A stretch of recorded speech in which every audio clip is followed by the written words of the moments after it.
بسم اللہ الرحمن الرحیم الحمدللہ والصلاۃ والسلام علی رسول اللہ وعلی آلہ وصحبہ اجمعین اما بعد۔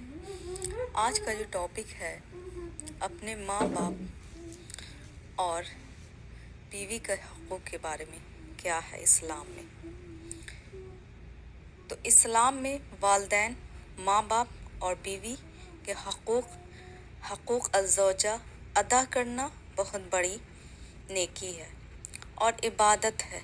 قرآن و حدیث میں ان کے حقوق پر بہت زور دیا گیا ہے، جیسے والدین، ماں باپ کے حقوق اور ان کی ادائیگی کیسے کریں۔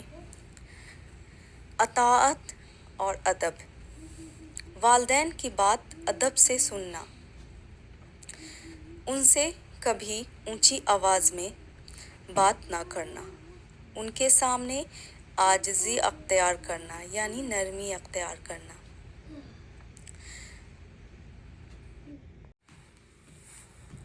اور خدمت ان کی کرنا، جیسے کہ ان کی خدمت کرنا خاص طور پر جب وہ بوڑھے ہو جائیں، ان کے لیے کھانا اور دوا کی ضرورت کی چیزیں مہیا کرنا،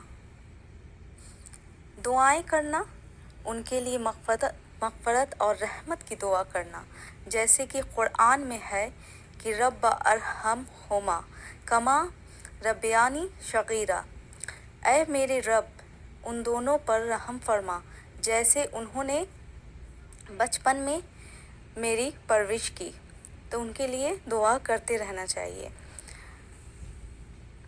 مالی امداد، اپنی آمدنی میں سے ان پر خرچ ہو ان کے فیصلے کو تسلیم کرنا، جیسے کہ ان کے فیصلے کو تسلیم کرنا۔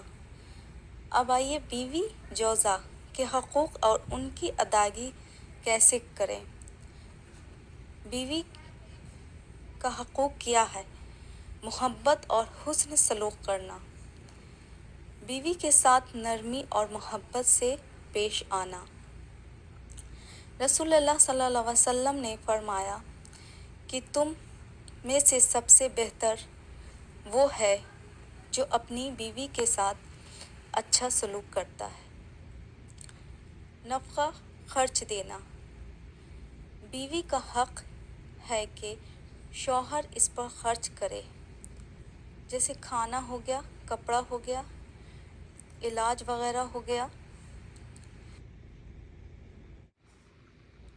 بیوی کی عزت کرنا، اسے ذلیل یا تذلیل نہ کرنا اور بات سننا، زندگی کے فیصلوں میں بیوی کو شریک کرنا، اس کے ساتھ محبت بھرا تعلق رکھنا، اس کی جسمانی اور جذباتی ضرورت کا خیال رکھنا چاہیے۔ اگر ایک سے زیادہ بیویاں ہوں تو سب کے ساتھ انصاف کرنا۔ والدین اور بیوی دونوں کے حقوق اہم ہیں، توازن کیسے رکھیں، مطلب دونوں کو برابر کیسے رکھیں۔ والدین اور بیوی دونوں کو حقوق اہم ہیں۔